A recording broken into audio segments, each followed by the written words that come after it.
Welcome to the Defense and Aerospace Report. I'm Vago Muradian.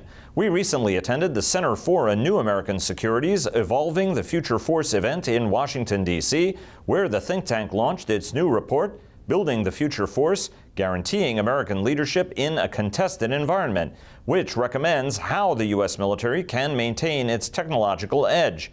During the March 29 event, we caught up with former Deputy Defense Secretary Bill Lynn, who is now the CEO of Leonardo DRS and one of the event's keynote speakers. We asked him about the report's findings and the Pentagon's approach to technology investment. The Center for New American Security has done a series of reports and studies on where technology and industry is going in terms of maintaining the U.S. technological edge, and this new report, Building the Future Force, builds on those other reports and really lays out many of the issues that are facing the department and industry. And it's, I think, an important piece of work, and I think it's going to be used both by industry and by the department in charting the way ahead. As I said in the remarks, quoting Bob Gates, we do have a perfect record in predicting when and where we're going to fight. We've never gotten it right. What we have done much better at is understanding the technology that is going to be in the fight and where the direction of technology is going and how it's going to influence the fight. And we've done well in the past in investing in the right technologies, whether they're precision weapons or GPS or stealth.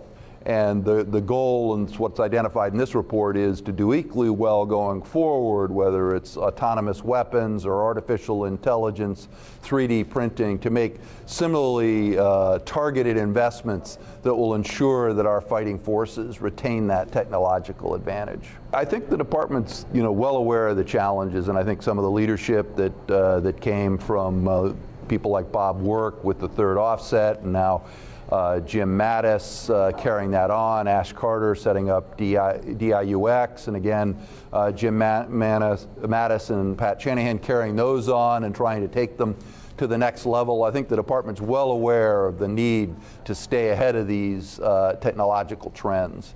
I think the biggest challenge the department has is the stability of funding. I think the 2-year agreement that Congress has now is an important step forward.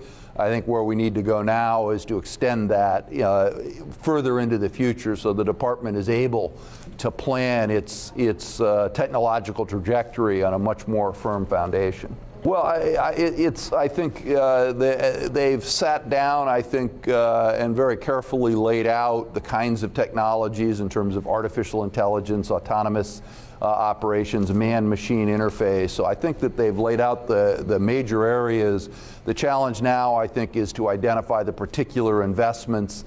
Some will succeed, some will fail, but you need a full portfolio of those investments in order to get technology into the field. A report like this is helpful to industry, particularly as we see DoD responding to it, and it shapes our investments so that we can get ahead of the market and to try and put our R&D investments in areas where we think the department is going to want to buy down the road. So that's the strength of this kind of report. Sean was a valued colleague for all of us. I worked with him in the department and then with the Center for New American Security's studies that we collaborated on.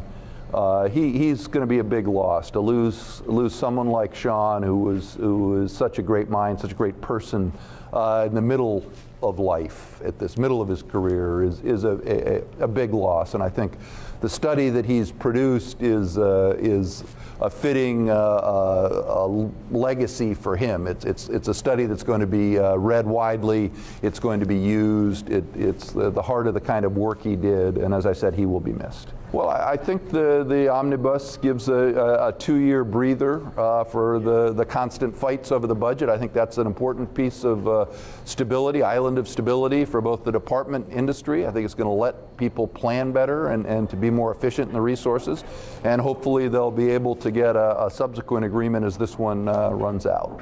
I think the strategy that's just come out is very well laid out. I think it's as is not always the case with these kinds of documents, it does make choices that identifies where it wants to invest more, where it would probably invest less. That's very important in terms of industry, in terms of shaping its investment. So I think it's a very solid document. Leonardo DRS has had a successful several years of substantial growth. We're looking forward to hopefully another one this year. We've been successful in our programs across the services, Army, Navy, Air Force, and even the Coast Guard. And we're looking to maintain those programs and build further on those.